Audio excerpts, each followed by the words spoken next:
The only real hope and change you'll ever get is from God. It's going to come from the Lord, or it's not going to come at all. It's going to come when you admit that you can't do it and that you've got to have His help. God is the one that allows life or does not allow life.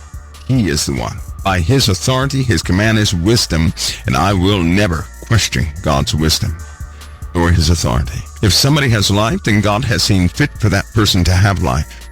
I will not reject that person like the rest of the world. Now, that's a mystery solved. That's why I have nothing evil to say about people. I have a hope for people, that they break loose from the bindings, so many bindings that are on them in this world. But you will not hear me agree with Lucifer about a person, because God is allowing that person to live. If they're in the realm of the living, God's allowing them to live, and He's doing so for a reason.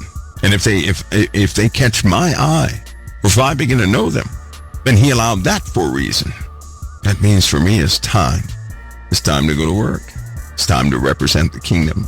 But I will never freely agree with Lucifer, who would look at a person and say, guilty. That's what he says about you, guilty. He did that day and night without ceasing until God sent His only begotten Son. Now that the sacrifice has prevailed, He cannot say guilty. Why? Because your pardon is in front of God. Your pardon sits next to the living God. Your pardon is Jesus Christ. He is the Lamb that prevailed. He is your pardon. Without Him, Satan would constantly accuse you. But now that the pardon is beside the Most High, beside Him, He will accept no accusation against you. Don't you know that? He will accept no accusation against you, me, or anybody else who has life. Do you know that? I gotta put this in perspective. Now I know this story, that simple explanation, evades most of the world. God does not make mistakes. He made you perfectly. He did. You may believe you have flaws. You may believe somebody else has flaws. God does not make mistakes. You are the way you are. You were born the way you're born for purpose. It is the accuser, the defamer, whatever you want to call him, who desires you to rebel against what God made you. He seeks to corrupt you, to separate you from the living God. He wants you to reject the fact that you're fearfully and wonderfully made. God doesn't have an assembly line where people come off it. You're designed with very special care. He makes no mistakes. No matter what humanity seems, He makes no mistakes. Do you see part of the crisis? People have lost or simply will not use their ability to regard the position of another long enough to understand why the other person does what they do. People do things by hurting, right? I was saying something last night I did not complete. Do you know how an adult cries in the world? See a tough guy. How would that tough guy cry? Anybody know? How do they cry? How would a tough guy cry? You ready? They curse, they yell, they lash out. Yeah, that's how they cry. Sometimes left unchecked, they can even hurt people in their frustration. But it's nothing more than a child crying out. You know what that's caused from? An absence of love. Do you know that most murderers have the same story? Do you know that most real, I say real criminals, because some criminals that are locked away are not criminals at all. Yes, that's right. That means, of course, made a mistake. But the people that admit that they have done wrong things, they have the same story. You know what it is? Somebody did not love them. What happens when you get angry? When you get angry, you may not have realized what I'm about to mention, but I want you to take careful inventory of your emotions and your own personal story next time. When people get angry, I mean real angry, they begin to reflect on the love that was taken from them or denied from them. Do you know that? And it hurts. It is a hurt mixed with frustration that comes out as anger. Do you know that? Because someone did not love them. Someone betrayed that love, limited that love, withdrew that love. And when a person gets angry, it feels yet again that someone is denying them love, that someone has come and destroyed their connection to love. That's why in most cases, when somebody gets really angry, there are tears behind it. Why would a person get so angry that they would cry? Because there's pain associated with the anger. And all of this is left unchecked. This is the luggage we carry around. This is the unhealing factor of our lives. This is what this country has. A lot of people in this country have this, and no one is addressing it. It's in order to address that type of pain, you cannot dictate that a person simply get rid of it. It doesn't work that way. Someone's going to have to listen. Someone's going to have to put themselves in somebody else's shoes and to hear them. Someone's going to have to give that person time and hear them. Someone is going to have to connect with them so they can understand them, so they can let them know, hey, I know what you perceived, but someone needs to tell these people they are loved already. They don't have to change to be loved. They don't have to become hardened to be loved and accepted. They don't have to become something else to be loved. That they're loved for being exactly who they are. There was no mistake in their lives. God loved them the first time, even when they didn't know it. But there's a crisis. See, we as believers represent the message, God's message. And somehow that message did not get to them. Anybody starting to see? God uses us to communicate to one another. He'll speak through one of us as he spoke through the prophets and the apostles. And then we speak to other people, but somehow they didn't get the message. Why is it that the Lord could not get his message of love through to them, through us? That's how he works. That's why we're here. That's why we grow. That's why we were commissioned with the gospel, to go give out the good news. That's what gospel means. Good news. So I'll say it again. These people did not get that message. No one went to them. No one went to them. Do you know why? Because they're all about, they're in the same age category. The majority of them are. So what happened? Did anybody ever think, one of the issues is this, so many people believe, they'll say, well, just let God handle it, right? But they themselves will go home. A Christian will say, let God handle it. Let God speak to you. That same Christian will go home and say, Lord, speak to me. They'll even pray and say, Lord, can you just speak to me so I know it's you? Yet we go tell somebody else, open up your ears and listen to the Lord. And then we go home and beg to hear the Lord ourselves. Something is amiss. You know, that Great Commission is a critical commission. God put us here for one another also. He also said through Christ, didn't Jesus say, they will know you by how you love one another? Isn't that correct? He didn't say they'd know you by how you argue with one another, how you compete with one another, but how you love one another. They'll be able to identify those are disciples. So what happened? Why didn't anybody reach these people? Well, I'll tell you why. These people, they did look at the church and they did look at Christians. So what happened? They felt unwanted. That's what happened. They felt unwanted.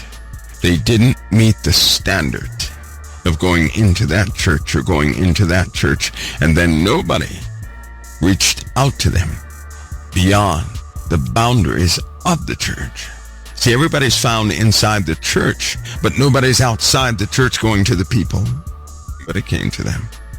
Because during that time, Christians were enjoying the messages so much, all they could think about was going back to church again, to have a good time, to listen to the music, to jump up and down, and the people outside of that environment were starving and wounded and hurting. And then they broke it down into clubs. Well, we want to keep this good environment, so you got to dress this way before you come in here. And then they began to teach each other. Oh yes, put on your best clothing before you come here to do this, and make sure you're dressed this way before you do this, and make sure you have this before. It's kind of like school. You know, I interact with the education system from state to state in various ways. The one thing I cannot stand is when the school has a standard and they have a child and they say, well, the parents must go purchase so-and-so. I have an issue with that because all parents cannot afford so-and-so. And the child is going to show up to school because his parents can't afford the so-and-so. And they're going to feel rejected from a very young age. How many of you can relate to that? That you didn't fit in. You couldn't go on the field trip because you didn't have the $175. These ways, these divisive ways, and the culture we were caught up into trapped us. We went to church, yes, but it trapped us inwardly. Listen, there was a point where the church had turned to each other and tuned everybody else out. Because if that weren't the case, these folks that are in the world wouldn't be like they are. They wouldn't be like that. They wouldn't seek to change themselves so they can fit in society. They wouldn't seek to change their own identity just so they can be loved. They wouldn't do that. And some of you were born by way of an opportunity. See, because you went through the same thing, so you know what it is to be in trouble and no one comes. You know what that is. And you were first in this generation because you're the very ones that were to identify with what it was to feel left behind. You were supposed to know what it feels like for no one to show up. You were purposed to go through some things so that you would have the compassion to never allow anybody else to endure that freely. In other words, like a person who's abused by their granddads. There are men here who were abused by their fathers and granddads. They were angry at God for that. But see, what you don't realize is this. When you grew up, a whole nother generation was coming, and they would be abusers. You were put here as a soldier to stop that. You went through it so that you could identify those who were going through it, so that you would not turn your back on somebody else who would ever go through something like that. Once you go through something like that, you can't turn your back on anybody else who goes through it. That's why you went through it. To break the chains from everybody else Satan would seek to assault.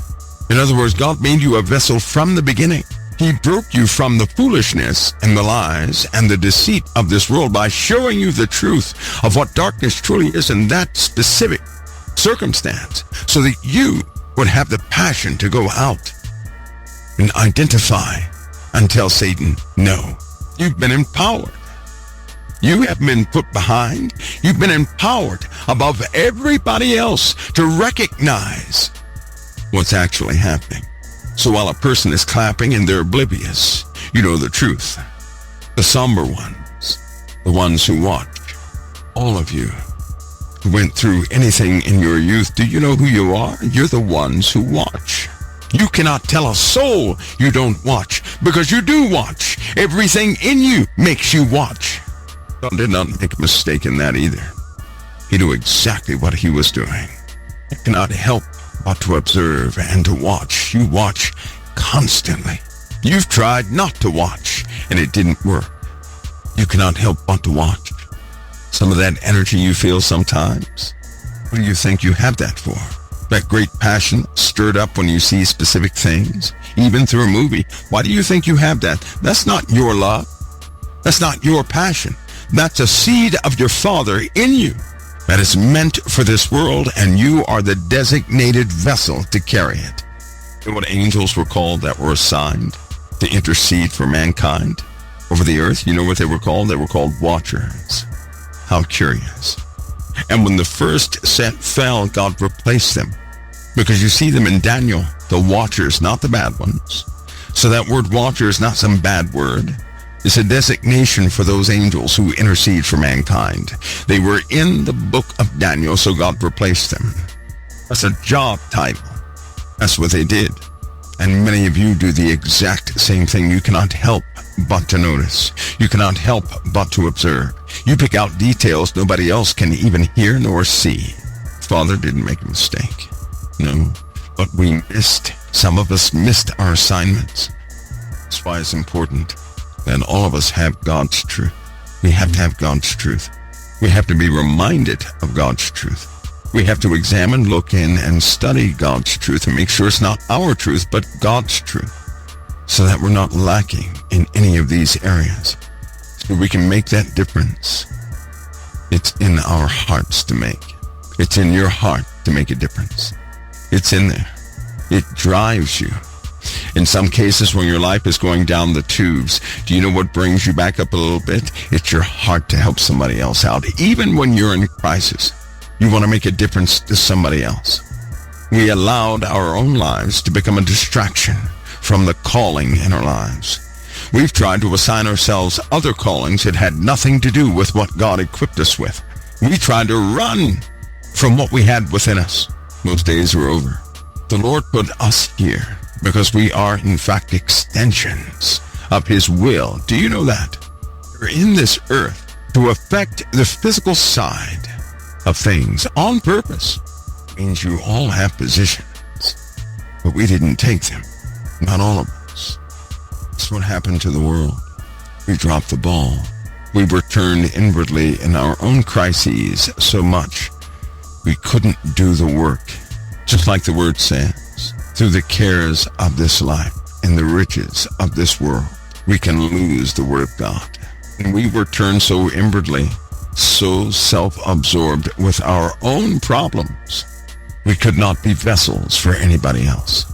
It's time to catch on to what Satan was doing and simply say no more. Not to play his game, not to bite at his bait, but say no more. Soundness or nothing.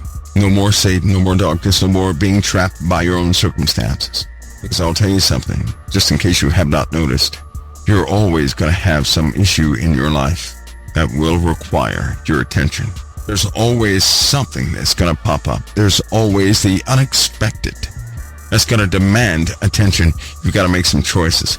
And I'll tell you something.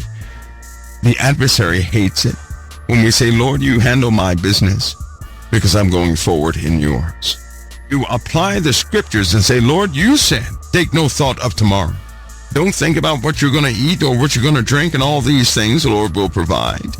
So, Lord, now that you have taken this burden from me and I do entrust it to you, I'm going forward to do your work. I have that desire. Fill me up. See what happened? Because human trust was broken in us. We didn't trust anybody else to take care of our affairs, including we did not trust the Most High to take care of those critical things in our personal lives. So what did we do? We watched our own circumstances all this time and did nothing in the field. Well, some people did some things, but not to a full extent. Yes, that means there's a loud calling upon your lives, an undeniable calling. And the choices were coming up. Haven't you felt that in your life? Yes, I said felt. Haven't you felt that in your life? The times where you had to make that decision, I feel like I'm called to go and do this, but I have this problem in my own personal life. And how many have sat back and watched the problem? Doing nothing, you just watched the problem. All of us are guilty of that. But hear me. Yes, we made that mistake. Yes, we dropped the ball. And yes, the world is a product and surely a testament to the church being tied up in riches and things of the church. And we did not fulfill all of what we could have fulfilled. But we can do it now. Nothing is holding us back. You may still have circumstances, but you're armed with what? With more wisdom. And much more wisdom than you did have. With more wisdom. Now it's time to trust the Most High. How many times have we run away from the calling of the living God because of our own personal affairs? Think about it. How many times have we operated by fear, frightened of the outcome of a circumstance that even we had no power to change? So I'll give you the formula here. You ready? If you have no power to change what's happening in your life, listen to me, please. If you have no power to change what's happening in your life, you should know by now it's not yours to change. You should know that.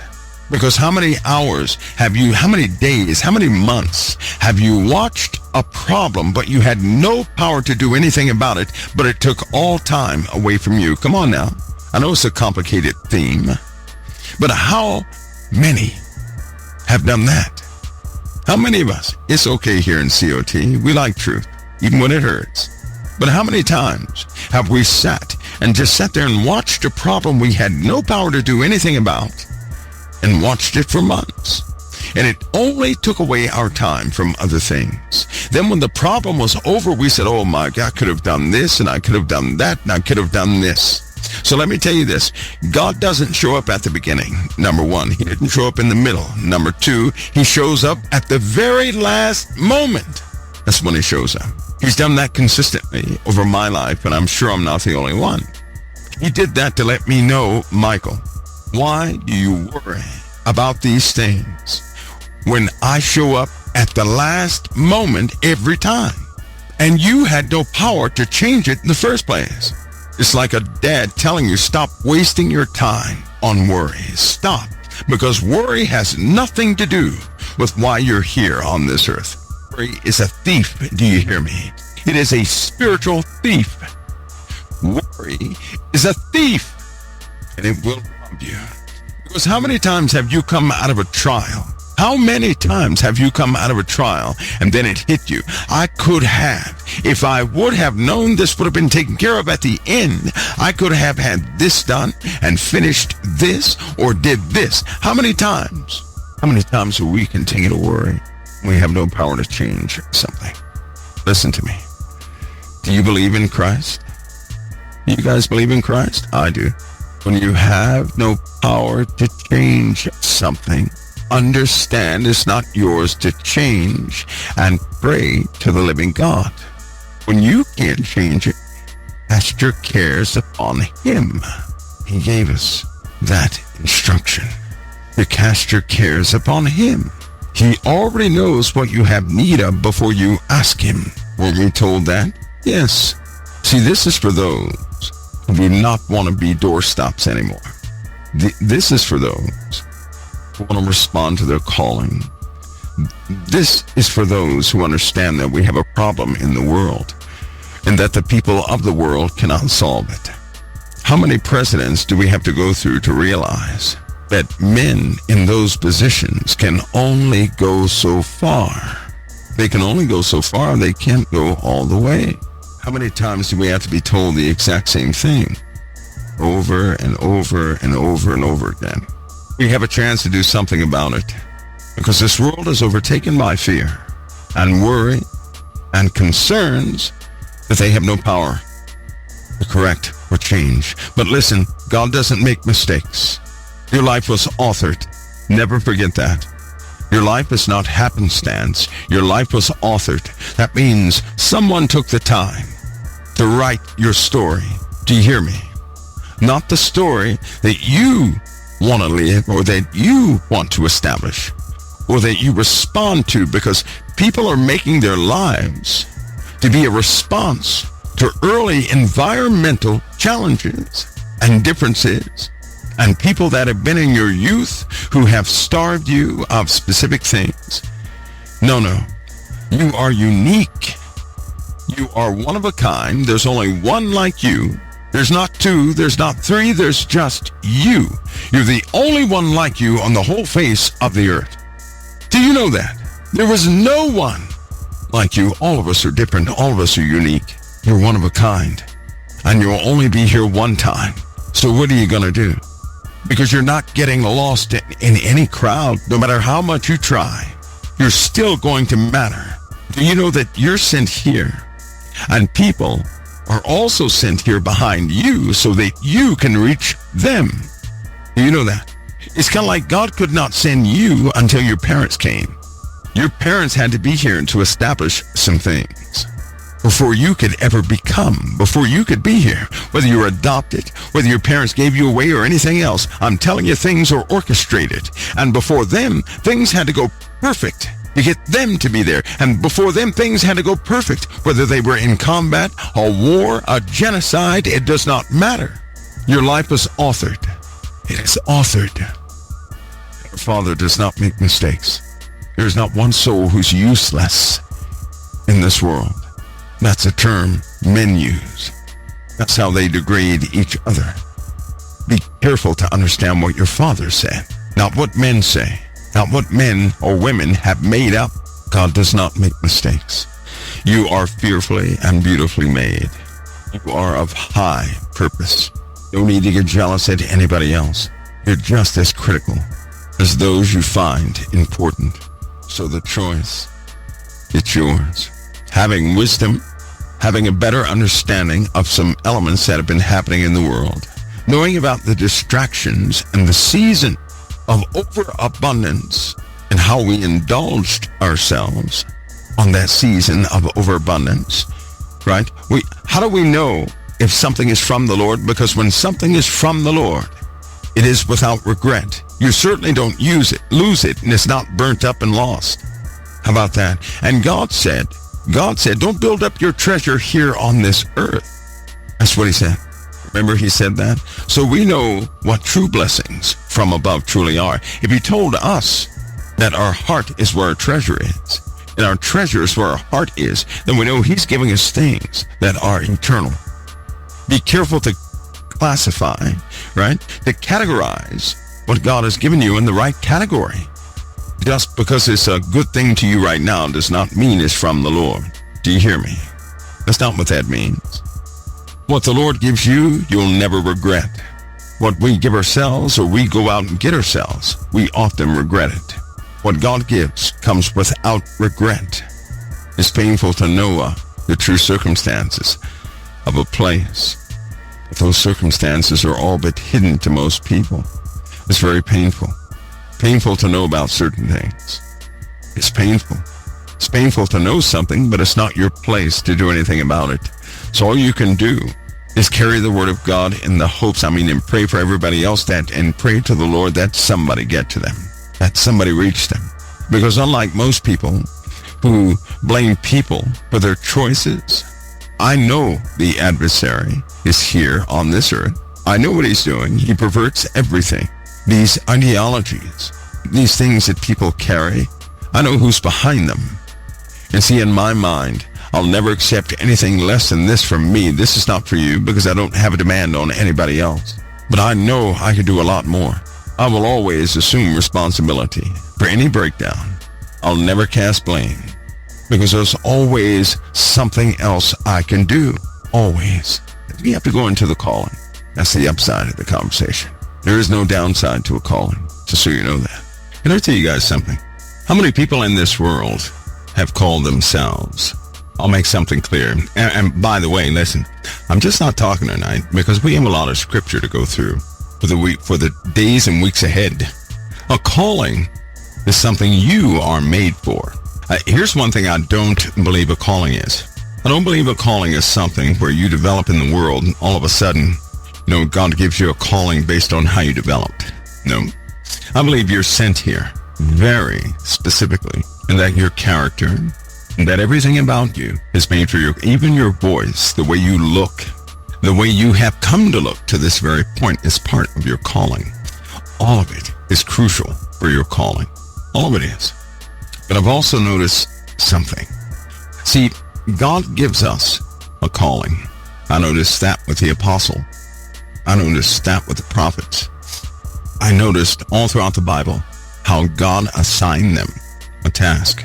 But I've also noticed throughout the cultivation of religion, men have assigned men a calling. And it's part of that spirit to be dominant, to be in control, spawned by jealousy, inadequacies. Men are emboldened when they can make another man attempting to take God's position. So I'll take you all the way back to your youth.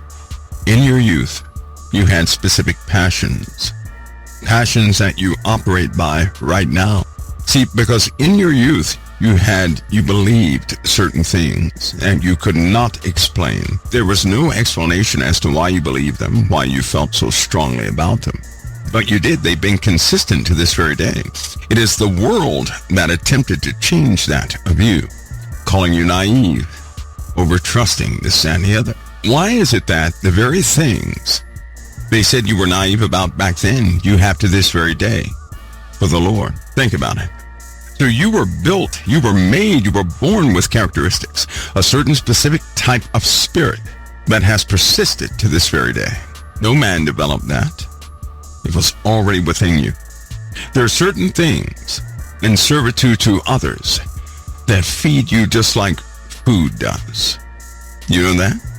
It fulfills your life. When you get away from that, your life is empty, and you find yourself in pursuit of something that is fulfilling. God gave you something to fulfill your life, and the world tried to talk you out of it. They tried to make you do something else, and not only do something else, but something that would void, that would cause you never to go back to your calling again. Haven't you noticed? Did you ever look at your life to find out what you were, what the world was involving you with, and how it worked against what was naturally in you? You know, a lot of people say, Mike, when I listen to you, I trust your voice. Now, some people say that. The other people say, I can't stand that guy when he talks, and these are, well, they have a certain character. But I can tell people why they trust my voice. I can tell them what they hear in it. I tell people all the time, if you've been abused, if you've been shoved to the side or cast aside when you were young, when you have had a severe lack of love, you're going to be attracted to my voice. The Lord made it that way. He put passion in my voice, a type of trust. And it draws very specific people. And it just so happens the people it draws are people who have a seed of love in their hearts. Love that you can't explain. You can explain it. You cannot explain the love you have in you. I did it. I did explain this to one person in COT. I'm going to explain it to you all. That passion that you have in your heart that has all too often made you do some pretty over-the-top things from time to time. It's not your love. It's your Father's love. That's His love within you. It's not yours to expend upon other people for dates and for stuff like that. That's not what that's for. No. It's God's love within you. Why do you think you didn't tell a soul, but you will sit in controversies? Because a person, you'll say, well, indeed, this person is what are they? They're cruel, they're mouthy, this, that, but I just can't turn away from that specific person. You know, I got to help that person. You get that mentality, you don't know where that comes from. That's your Father's love within you. That is a part of Him within you. That is part of your natural calling. You also have a belief in Christ. And there are certain ways of Christ you adore. You can only go so far in sin. Haven't you noticed? You can get off track all you want. You can only go so far, and then you turn right back around again. When you see people turn another away, that motivates you. That makes you love twice as much. Very foolish, right? Very foolish attributes when you're young. But now you can understand them because you're gaining understanding in the Word of God. Now you know what they're for. They're so that you can weather the storms. Loving those who the world cannot love, loving those who the world has cast aside. To take time with that special individual. You don't know why. You just have a passion to take time in certain areas. You get locked onto a person. You can hear things others can't hear. That's built into you. No one taught you that. It is a natural ability that you have to recognize things in others. Your Father did that to you. You have a real calling. Not some made-up, man-made thing. No, you have a real calling. That's what you pray about. That's what you acknowledge. That's when you say, Lord, here I am. And He will point you in the right direction, right in His Word. I used to do that a lot. I say, Lord, here I am. Now show me. And I would go straight to the Word and just randomly read. Do you not know that to the very thing I discussed with the Most High, in the Bible it will begin to discuss? Just off kilter out of the blue. Huh? Isn't that something? Somebody also said, why do crazy people always end up around me? Right? That's what they asked me. I said, well, I'm sure I can explain them. That's an easy one. Do you guys remember in the Gospel of John when something was being explained, right? Let me read it to you guys so that you can hear it, so that you really comprehend this. Because a lot of people no doubt say, why in the world or the lunatics attracted to me? Why do they always go after me? And why are the other lunatics attracted to me? You know, let me read this to you. If you carry Christ within you, that seed of love that you have within you, that is just uncommon compassion for everybody else, of course, you're going to be a target. You know that, don't you? That can be from your family. That can be from friends. That can be from a person that you trust the most who instantly changes at any given time, and they will turn on you like just a rabid dog. They will. They'll turn on you quickly. And some simply hate you, and you don't know why. It's very simple. And it all has to do, remember, I talked about that seed of compassion, that seed of love the Father put in you. That's his love, not yours. God is love. So then if a person has a seed, this overwhelming compassion for these, certain things in your life, other people in your life, and servitude, right? Above and beyond the natural servitude. That's the seed of your Father in you. That's your Father in you. So let me read something to you. For God so loved the world that he gave his only begotten Son, that whosoever believeth in him should not perish, but have everlasting life. For God sent not his Son into the world to condemn the world, but that the world through him might be saved. This is the Gospel of John, chapter 3. This is 3:16, John 3:16. You guys know that.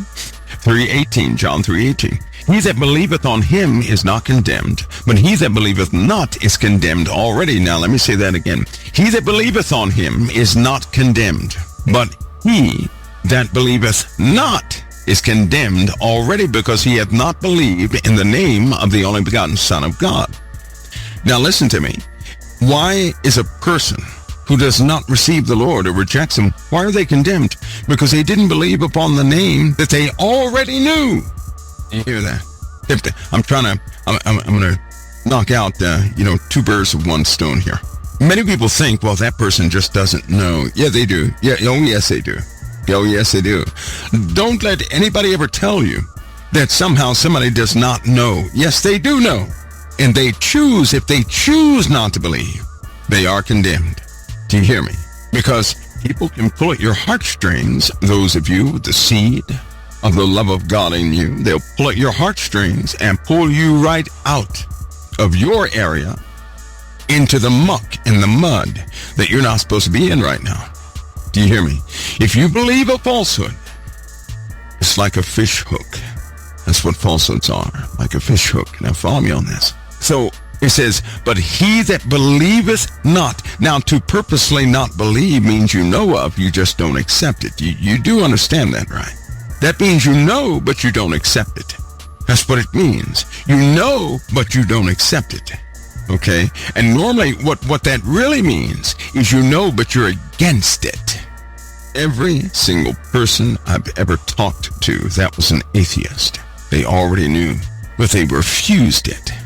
They did not want it. They already knew. They knew intimate details that they didn't even read. I was talking to this one atheist, and I asked him, well, what did you read? What did you not read?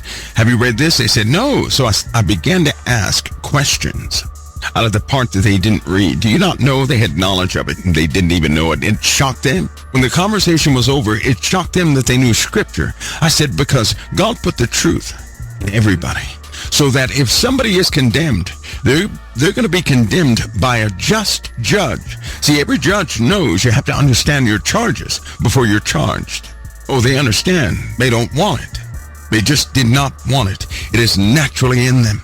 So hear this. But he that believeth not is condemned already, because he hath not believed in the name of the only begotten Son. You cannot ask anybody to believe something they can never associate with. You have to be able to associate something and then say no to it. You have to know that peas are edible before you say, I don't eat peas. You have to know they're edible, or you would never say, I don't eat peas. Do you guys follow me? You have to say, I don't like chocolate cake. You have to know it's edible to even say, I don't like it. You have to know what it tastes like to say you don't like it. If it's edible, you're going to say, I don't want any of that. But if you don't know it's edible, you'll say nothing about it. Now do you understand? If you don't even know chocolate cake is edible, you'll never mention it. You won't refuse it, because you wouldn't think that anybody would offer you something not edible to eat. It'd be like somebody coming up to you and say, hey, you want to eat this plastic water bottle? You see a plate on the table. You're not going to tell somebody that comes by and says, I don't want to eat that plate. Can you take that? That's not what you're going to say. You're not going to say anything because the plate is not edible. Now do you see? So to say that I don't want to believe, I don't believe in Christ. What is that telling you? Oh, they have the truth. They have the association. You see? Now do you see? Okay. So, but he that believeth not is condemned already, because he hath not believed in the name of the only begotten Son. Here it is. And this is the condemnation. Now he just said, but he that believeth not is condemned already. He said he's condemned already. And then he says, because he had not believed in the name of the only begotten Son of God. He said, but he that believeth is condemned, that believeth not is condemned already. And then he says, and this is the condemnation. He's going to tell you what that condemnation is. You ready? That light is come into the world, and men loved darkness rather than light, because their deeds were evil. Now let me pause. Did you capture that? Let me explain. Here's the condemnation. When the light came into the world, when Jesus came into the world, the light, he said, men love darkness rather than light. So they knew what the light was, but they didn't want it. They loved their dark things better. So when the light comes into the world, what does it do? It shines on everything. When light shines on everything, if you went to a dark room with a flashlight and everybody got dressed in the dark, but you brought the flashlight into the dark room, all of a sudden people do this amazing thing. You know what they do? As soon as you shine the light, you would think they'd look at the walls. Nope, they look at themselves. They want to know what they put on. They want to know what they look like. So they look at themselves. Now, if it's inappropriate, they try to dash back into the darkness. Jesus came into the world. His light was pure. It's like when you were young. Maybe you went around a minister and you tried to dodge him because you were trying to do some mischievous things. Whenever light comes around, it illuminates or it amplifies a person's darkness. All of a sudden, when the darkness is amplified within a person and they have chosen that darkness, they may look at you and say, you can't judge me. Don't judge me. You didn't say a word. But they don't like you. They don't want you around because you cause a very, very, very stark contrast between light and darkness. They begin to notice things about themselves. When you were young and somebody who was a minister, who was a real minister, came around you, didn't you notice and remember every wrong thing that you were involved with? Huh? Come on now. When you get around certain people that are real, that carry the Holy Spirit, and you're on the wrong side of the fence, you don't want to be anywhere near them. Why? Because they expose the darkness in you. It's almost like you run away because they're gonna see the darkness on you, and you already know it. Well, what it is that you begin to notice how dark the darkness is you carry. So those people who choose darkness over light, they're going to want you to get away because you're causing them to see their darkness as darkness. See, it's no longer fun when somebody with holiness comes around. When you make a person see their own darkness, and they chose that darkness, they want you gone. When they're unwilling to change, they want you gone. They don't have to know you or anything else. Your presence will bring a light. They will notice that light, and they will want you gone. Why? Because you're just messing up the whole atmosphere. And like some of you, before you did that wrong thing, you shut your Bibles, threw it under the blankets like the Bible had eyeballs. You don't have to say amen on that one. I already know that one's real. But do you see now?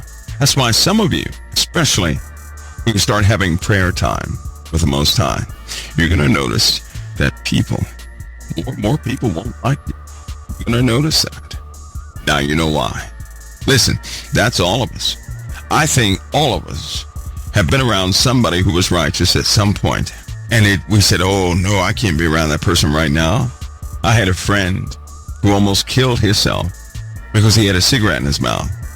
You know how you hold a cigarette either in your mouth I had one do that. He put it in his mouth some kind of way. It was weird. The other one put it in his pocket. Well, guess what? His pants started to, turn red and burn. No flames, but it was burning. It about burned him. It got him good. It was kind of funny because when he took off running, he was smoking at the same time. The pastor never said a word. He just kept going. The pastor never judged anybody, but it just seemed that way. Based on your activities, you're going to have this response to anybody who comes. A person could be very offensive. Just understand that. It's not because you're righteous, right? It's not because you're you're in line with God so much. That's not what it is. It's because you carry the light of Christ. Do you hear me? You carry the light of Christ. That's why. And Satan knew that all your life. So some people are going to hate you for no reason. They're going to hate you. Don't worry about it. That's what the explanation is. Because men loved darkness rather than light because their deeds were evil. Their deeds were evil. That means their activities are evil, right? When your deeds are evil, then whatever you're doing is evil. And of course, that's going to cause an offense. Have an understanding of that, right? And if you can associate with that feeling, you know what it feels like to have a pastor come around, then you start hiding stuff. You don't really want them around at that moment. Then communicate to that person who does not like you. Hey, I know how you feel. I felt like that too when I was, I felt like that too. So I get it. See you next time. Whatever you have to do. But attempt to let the person know you understand where they're coming from. That's called truth. Because in your calling, you're meant to operate during this time. If you're here and you're breathing, you were sent here to operate during this time too. You don't have to fear it. You've been designed for this time. God works by necessity. So here's what that means. If opposition rises, so will the Spirit rise within you to counter the opposition. Always remember that. God will always have you meet the balances that he sets in the world, okay? Please remember that. There's not going to be a time where you'll be overrun. And God will never place upon you beyond that which you can bear. So he's not going to put a bunch on you that you cannot handle. That never has happened in your life. Your life is designed. Now, we all know we don't like to grow sometimes. We like to relax and take breaks. So if you think about something very quickly, some of our frustration, if not most of it, comes from us wanting something different than what the Lord has set for us. Think about that. In those times, he wanted me to grow. Possibly I wanted to have a good time or hang out with family or do something else for a couple of years, especially going back and forth in combat. When I wanted to enjoy the world, there were often times I was called to duty so much, I said, forget about the world. And I did. I started volunteering for combat so that I would never lose the pace that began in me. I didn't want to get used to peace. I didn't, because it is so frustrating to enjoy peace and then you're called back in the field. Then to come out again, you're in the middle of a barbecue or something like that, and then you're called back in the middle of the night. One day we just set foot on the ground. We had a 1-hour turnaround. We had enough time to take a shower, to start to go to our quarters, and we had to go back again. So I never wanted to get used to peace again, because that is a difficult thing to do. Some of that I still carry to this day, because you're always called to service, and I always want to be ready for that, right? Especially serving the living God, I have to be ready for just about anything. So that's called being sober, right? But in every case, the Lord made you for this time. Now hear me on this. Those callings that we just discussed, you're built for those callings. Nothing is taken away from you. And if you have not responded to it, the opportunity is right in front of you. Man does not have the power to remove it. He does not. If you still have breath, you still have an opportunity. If you still have breath, you're here living in this world so that you can finish your race. You're here to finish. You're not here so that you can collapse. You're not here to give up. You're here to finish. God has allowed your life to persist this long so that you can finish. So it doesn't matter how old you are. Go forward soberly. Go forward with your head held up, upright heart, and hopefully you go forward in the Lord. You're okay. Just go forward in the Lord. You're okay. Remember, your Father does not make mistakes. So don't listen to thoughts, mindsets, and all that, this, that, and the other. Don't do that. God does not make mistakes. He knew exactly what he was doing when he declared, you're going to be alive in this day. He declared that over your life this day. Do you hear me? We're not promised tomorrow, but today is our opportunity. You can do like I do. I treat every day as though it truly is my last day. Every day is my last day. That's why everything stays so new. Anyway, this time that we live in, when countries are in crises, they really are in crises. There's more division now than there has ever been in this world. And Satan's major tactic has been launched. We spoke about that last night. So I hope this total conversation and context will give you a new perspective on a few things. You know, I pray that you guys look at them soberly. See, so that you don't join in with the prosecutors, which will rise all over the earth. This is what you guys will have to face. The persecutions have begun, and you cannot reason with the persecutors, but you can represent the kingdom and walk in power and authority. That you can do. Always remember why you're walking in authority and what you carry. Remember the heart behind you carrying that gospel. Remember that the gospel means good news, that the Lamb has prevailed. The sacrifice has interrupted, has put to a halt all the accusations of Satan, all of them. God will not accuse you because of the Lamb, but he seeks to have you pardoned, that your pardon is before the Lord. And you can do the work. You can do the work now.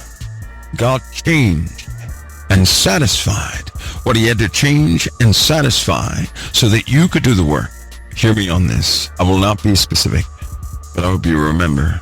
Kind of like I hope that some of you remember that dream I had with the water. Remember that? How everybody stayed overnight with the water and the next day everything was damaged? That dream I told you guys about. Since that, somebody wrote me an email and said, Mike, ever since you had that dream, there's been that same issue has been happening in multiple countries. So hear me on this. Write it down if you have to, because you'll see the guy the country chose standing with another guy in black with a red tie. You'll see it. The one in black with a red tie, he means no good in this country at all. They will come with consequences. That'll mark the time. Two brothers are going to be recognized in the Middle East. Two brothers out of the blue will be recognized in the Middle East. So begins the cascade, but a different type of tumbling you're not familiar with. That will be the moment that they will work tirelessly in the background to take down a nation. Do you hear me? Forces will have been joined. Conversations and plans will have been drawn. You'll see that with two tests, big tests, explosions in the desert. I'm going to call them tests. I don't know what else to call them. That's when you better get ready. You better be ready for everything during that time. It doesn't mean the demise of America. It means we're going to face a full resistance. That's what it means. It means that we had better be sober in that time. It will seem like all the enemies of all enemies, listen, all enemies of all enemies at that time, it will seem as though they have awakened. Like they're awake and they're active, buzzing like bees ready to sting. Each enemy against the other enemy, and that's what leads to the alignment of so many against the one. You remember that? When it happens, we'll revisit that. But you're right in the middle, and we'll be right in the middle of a showdown. A very different set of circumstances that carry unconscionable consequences. And I know you guys remember the one dream about the people who gathered one morning in Iowa, of all places. I saw a long time ago, I had a dream one time. People were gathering around the televisions, and it had to be about 6:45, 7 in the morning. And people were in this McDonald's. Nobody was ordering anything. They were watching television, this flat screen that was on the wall. The look on their faces, the disbelief in their eyes. And I heard somebody say, they really did it. I can't believe they did it. Something happened. And then as you drew back, that's all anybody was. It captivated. Everybody in the world was looking at their televisions. It was snow in Iowa at that time. And they were looking at that screen. I mean, they were locked to it in disbelief and horror. So I don't know what happened, but something happened that they saw on the news, and they couldn't believe that somebody actually did it. Right now, there's only one, because I can't shake a certain thing that's on me right now. I already told you guys about it for 2 weeks. It has caused it's even caused a type of sorrow in me. There's no real recourse for that. In the way way things are happening, it's almost like they're politically trapped. So that means they can't hop on these issues as they happen fast enough. Because of all this political nonsense, they won't be able to react fast enough or investigate quick enough to stave off the inevitable. Anyway, folks, listen, I can't hold you. I hope you guys keep that. Just keep that with you. I'm fairly confident this whole conversation is going to open up fairly quickly. As it opens up, as you see, we'll cover greater details. Because I'll tell you now, if I'm getting old and senile, then so be it. I'll feel better about it. But to date, especially when it comes to dreams, nothing has failed. Well, we shall see. Folks, God bless you all.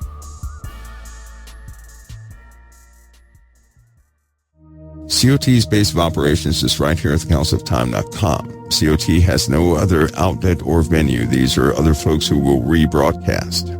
Anything COT does is by the main page here at thecounciloftime.com. Notice also in the last days perilous times shall come, for men shall be lovers of their own selves, covetous, boastful, proud, blasphemous. It takes the grace of God to change us, folks. How can you be saved if you're not willing to repent? And the Lord Jesus Christ said, except ye repent, ye shall all likewise perish.